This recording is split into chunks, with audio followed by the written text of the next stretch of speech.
In this section, we will overview compressor types and their typical applications. If you recall, the two basic classifications of compressors are positive displacement and dynamic compressors. Positive displacement compressors are constant volume, variable head machines that are not affected by gas characteristics. Dynamic compressors, on the other hand, are variable volume, constant head machines that are significantly affected by gas characteristics. The type of compressor that will be used for a specific application therefore depends on the flow rate and pressure required by the process and the characteristic of the gas to be compressed. In general, dynamic compressors are the first choice, since their maintenance requirements are the lowest. The next choice are rotary-type positive displacement compressors, since they do not contain valves and are gas pulsation-free. The last choice are reciprocating compressors, since they are the highest maintenance compressor type and produce gas pulsations. However, the final selection depends, of course, upon the application requirements, as it will be discussed in later videos. The following figure presents a flow range chart showing the various types of compressor applications as a function of flow and discharge pressure.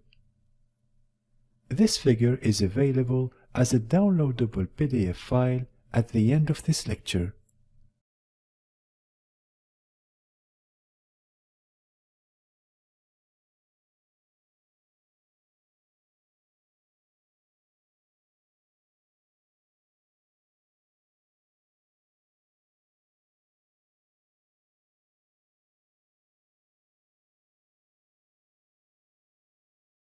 The table that you can see here shows the typical operating ranges for the various types of compressors used in the refining, chemical, and gas processing industries.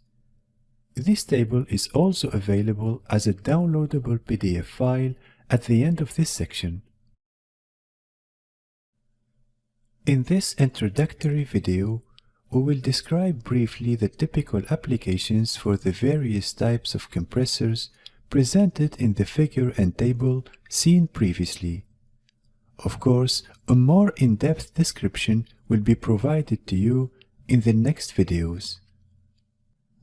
The first compressor type that we will cover is the rotary lobe compressor, as depicted here. This type of compressor is used primarily in pneumatic conveying for powder or resins, like for polyethylene or polypropylene. Rotary vane compressors, as depicted here, are used primarily as air blowers or as gas turbine starters. Rotary screw compressors are used primarily for plant and instrument air, in low-flow processes, and for off-gas recycle.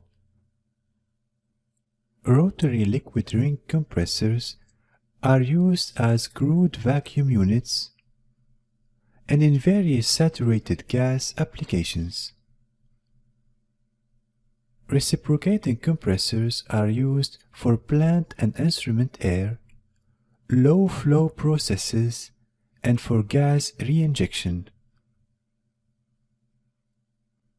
Single-stage centrifugal compressors, as depicted here, are used primarily as air blowers and for process recycle. Integral gear single-stage centrifugal compressors are used for low-flow processes and for plant air. They can actually replace reciprocating compressors in case of low-flow, medium to high molecular weight applications. Centrifugal multi-stage compressor, as depicted here, are used primarily for light hydrocarbon refrigeration, recycle, and re-injection. Integral gear multi-stage centrifugal compressors are used for plant and instrument air.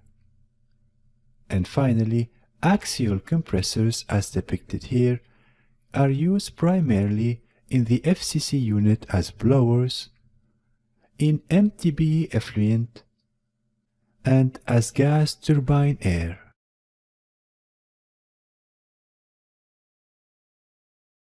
Positive displacement compressors are used for low flow and/or low molecular weight applications. You can find various types of positive displacement compressors. In this video, we will first list them and then we will see each one of them in details.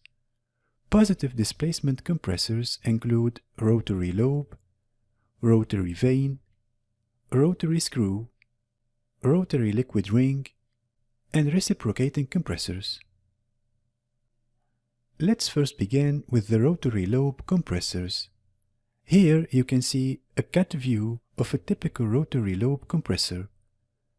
This type of compressors consists of identically synchronized rotors, and here you can see a 3D rear view and a front view of the same compressor.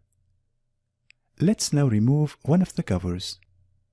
As you can see here, the rotors are synchronized through use of an external timing gear, which positively prevents rotor contact and which minimizes machine rotor clearance to optimize efficiency. This feature also allows the compressor to be oil-free in the gas path. The rotors of the two-lobe compressor that you can see here each have two lobes, as depicted here. When the rotor rotates, gas is trapped between the rotor lobes and the compressor casing. This is seen in this simplified animation. The rotating rotor forces the gas from the gas inlet port along the casing to the gas discharge port. Discharge begins as the edge of the leading lobe passes the edge of the discharge port. The trailing lobe pushes the entrapped gas into the discharge port, which compresses the gas against the back pressure of the system. Rotary lobe compressors are usually supplied with nose enclosures or silencers to reduce their characteristic high noise level. Let's now shift our attention to rotary vane compressors. Here you can see a cut view of a typical rotary vane compressor. And here you can see a 3D front view of the same compressor showing the suction side and here the discharge side. Let's now remove one of the covers. As you can see here, a sliding vane rotary compressor uses a series of vanes that slides freely in longitudinal slots or grooves as depicted here that are cut into the rotor. Centrifugal force causes the vanes to move outward against the casing wall. The chamber that is formed between the rotor, between any two vanes and the casing is referred to as a cell. And here you can see a typical rotary vane compressor in motion. As the rotor turns, an individual vane passes the inlet port to form a cell between itself and the vane that precedes it. As an individual vane rotates toward the end of the inlet port, the volume of the cell increases. The increase in the cell volume draws a partial vacuum in the cell. The vacuum draws the gas in through the inlet port. When a vane passes the inlet port, the cell is closed, and the gas is trapped between the two vanes, the rotor and the casing. As rotation continues toward the discharge port, the volume of the cell decreases. The vanes ride against the casing and slide back into the rotor. The decrease in volume increases the gas pressure. The high pressure gas is discharged out of the compressor through the gas discharge port. Sliding vane rotary compressors are characterized by a high noise level that results from the vane motion.